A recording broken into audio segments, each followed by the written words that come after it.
At the executive level, the emphasis on improvement. Everybody says, yeah, let's get better, let's get better. At the middle management level, I think people want to get better. Even at the front line level, people want to get better. It's just that sometimes those three levels don't speak the same language and they don't work in sync as well as they should.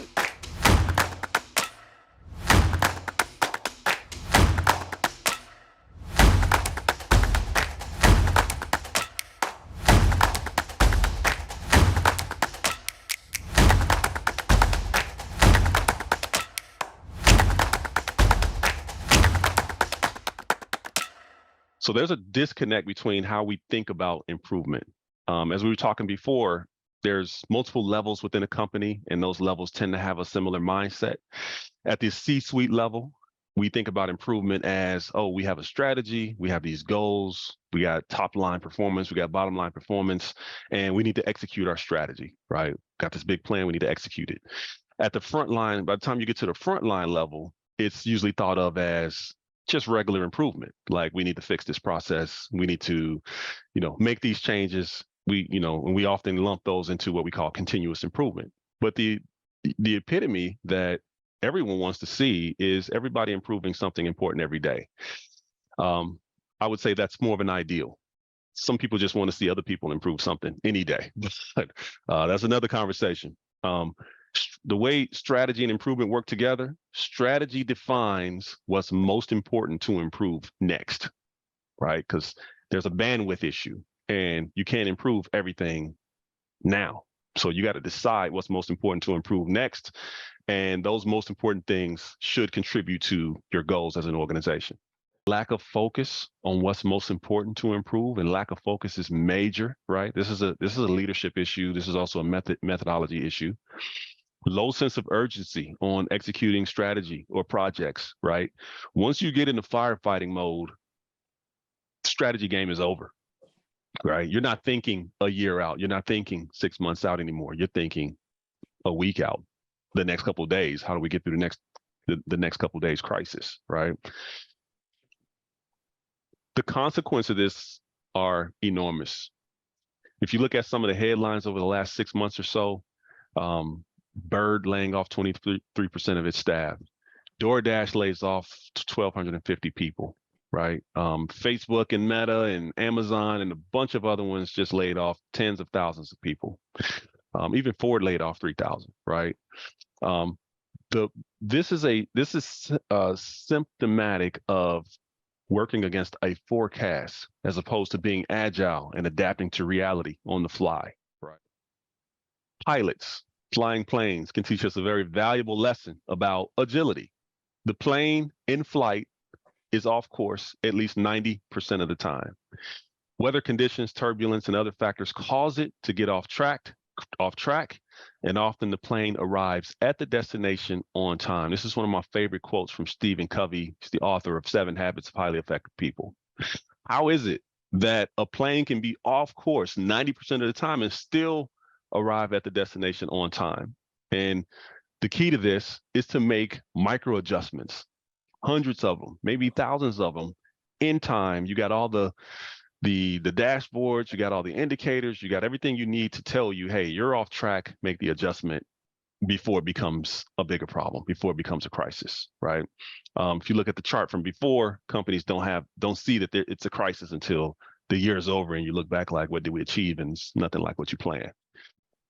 If you look at the continuum over time of how companies have managed strategy or tried to become more systematic about how they drive improvement and execution of strategy, I would argue that continuous improvement and strategy execution are the same thing, right?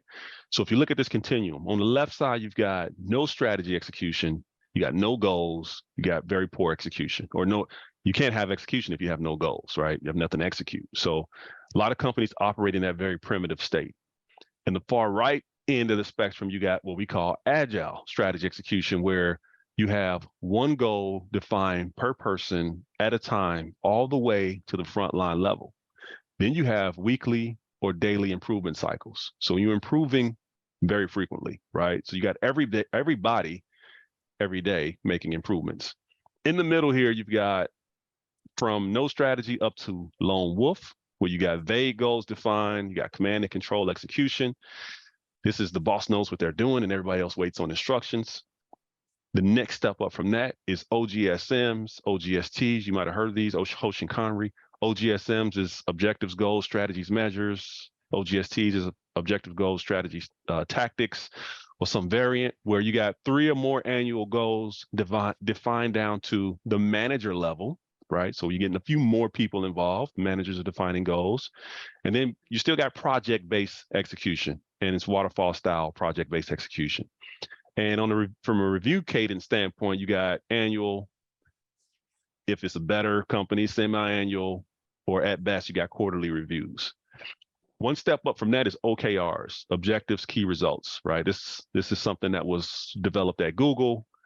John Doerr brought it from Intel into Google, and then Google made it big and famous. So in the tech industry, this is very, very prominent over the last 10 years, probably 10 or 15 years. And it's growing as well. But you're getting one step closer to everybody every day. You got 3 to 4 goals, annual goals per person. Now you're getting to the supervisor level, right? You're getting closer to everybody. Still project-based, still waterfall-based to a large extent, but you're getting quarterly or monthly review cycles, so improvement cycles. So it's getting closer to every day, right? So you're sort of inching toward everybody every day. Agile strategy execution is the mechanism that gets you all the way there. About the paradigm shifts of going from traditional approaches to strategy and continuous improvement to agile strategy execution, right?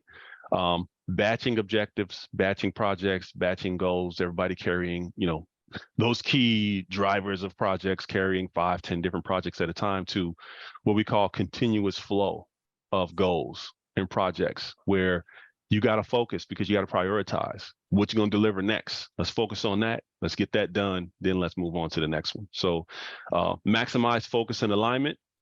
When your boss is focused, it's easier for you to focus. That cascades from the C-suite all the way to the front lines. The next paradigm shift is centralized improvement management, where few people driving everybody else, to decentralized, where you got everybody every day, right? It's everybody's job to improve what's in their domain of ownership. Well, the key piece of there is you gotta also provide domains of ownership, which means some people have to relinquish control to other people, but what comes with that is that you own and you have to improve the thing you own.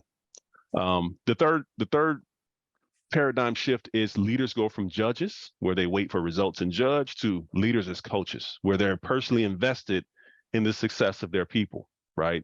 They are more like a football coach that's at the 50-yard line involved in the play-by-play versus the owner of the football team who is maybe in the skybox just watching and waiting for the game to end to see who wins. So every single person has 3 key elements within this process, right? A challenge, a goal, and then they have the fit process that we mentioned before. So the challenge creates the North Star for the organization. If you're the leader, if you're the CEO, or if you're a COO or VP of Ops, or even a frontline supervisor, if your leader hasn't provided you with a challenge, you set your own, right? This creates your North. Hey, this is what I'm gonna achieve in a year, right? I'm working toward this. And then you set a goal. And the goal is a little shorter in scope, time frame for scope, right? 6 to 12 weeks, right? So in this example, increase profitability to 25% by January 1st, right? So the goal should be in the direction of the challenge. And of course, your routine iterations that you're doing through the fit process is going toward your goal. So again, even within an individual, you have good alignment. That simple mechanism, if you think about it like an atom, can be used to build entire structures, right? So at the team level, the CEO, again, has a challenge goal, and then they have routine iteration. The CEO's goal would automatically cascade to become the challenge for their team. So they have a collective goal. Each individual person would then set a goal that's relevant to their organization, right? So COO might say, hey, given that challenge, I'm going to focus on conversion costs. CFO says, given that challenge, I'm going to focus on reducing raw material costs. HR might say, I'm going to focus on reducing attrition. So everyone has a goal that's unique to them, but it's also tied to something greater, which is the challenge as set by their leader's goal. So kind of see how it kind of ties the organization toward together to work on something that's most important to improve for the organization. So so the mechanism that drives and sustains this whole thing is something we call a flywheel. It's very akin to Scrum, if you're familiar with Scrum methodology, right? Where you set up a regular cadence, and this could be weekly, could be daily, could be monthly, but weekly is usually where, you know, we encourage that people start. And per person, you just do a quick 60-second coaching cycle. And all you're asking is, what's your goal? What'd you do last and what'd you learn from it? And what you gonna try next? Right? And you go from person to person, and you do it round table style. So everybody gets a chance to answer those few questions. And here you got six people. That's really 6 minutes, right? A week. For such a small time commitment, the type of results you can generate are incredible. This accelerates learning, it accelerates achievement, it accelerates accountability, really builds the entire functional team dynamic, right? The challenge that people face is the level of accountability that this brings. A lot of people struggle with. So, but at the same time, that's a problem you got to solve if we want to truly create a high performance organization. So what this leads to is, again, you start here, you create the annual plan. That's the dotted gray line. You go along your way, you start facing disruptions.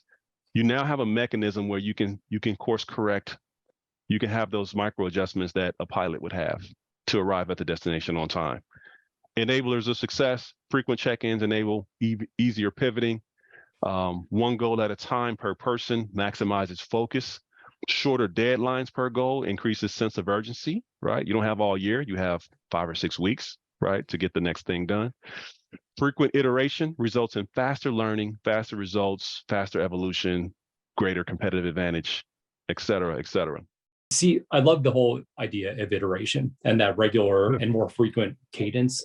It occurs to me that a company culture has got to have a super huge level of comfort with uncertainty in that realm. I mean, is that true? Like, you got to get mature enough to just say, man, I'm not getting to my goal. Here's why. We got to be really vulnerable and okay with that, right? I think you're right. There's a level of certainty required, but it's less of a uncertainty about the future, and more of a certainty about making less assumptions. Because a lot of time those plans are built on massive assumptions that sometimes happen in a small room with a few people that could end up being wrong and having organization-wide consequences. So what it's saying is pull back on the assumptions and start testing your way into the future and accounting for reality as you move into that. So